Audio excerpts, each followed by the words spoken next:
ఈరోజు అయితే మసాలా దోశలోకి పొటాటో మసాలా కోసం టూ పొటాటోస్ అయితే తీసేసుకొని క్యూబ్స్గా కట్ చేసుకొని ప్రెషర్ కుక్కర్లో అయితే సాల్ట్ వాటర్ వేసుకొని ప్రెషర్కి అయితే ఫస్ట్ పెట్టేసుకుంటున్నాను.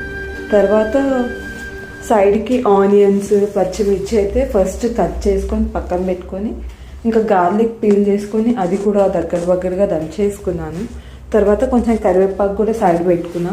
ఇంక ఇది ఉడికిన పొటాటోని ఇంకా పీల్ ఆఫ్ చేసుకొని కొంచెం నలిపి సైడ్ అయితే పెట్టేసుకున్నాను. తర్వాత ఇంకా ఆయిల్ ప్యాన్లో వేసుకొని ఆవాలు, నెక్స్ట్ ఇంకా కట్ చేసుకున్న ఆనియన్స్, బ్యాక్ టు బ్యాక్ పచ్చిమిర్చి, కరివేపాకు, ఇంకా దంచుకున్న గార్లిక్ వేసి బాగా వేగిన తర్వాత పసుపు ఉప్పు కూడా వేసుకొని తర్వాత నలుపుకున్న పొటాటో స్టఫింగ్ కూడా దాంట్లో వేసేసాను. ఫుల్గా మొత్తం మిక్స్ అయినాక లాస్ట్లో ఇక అంతా సెట్ అయ్యేది చూసుకున్నా. ఫైనల్లీ నా పొటాటో మసాలా రెడీ.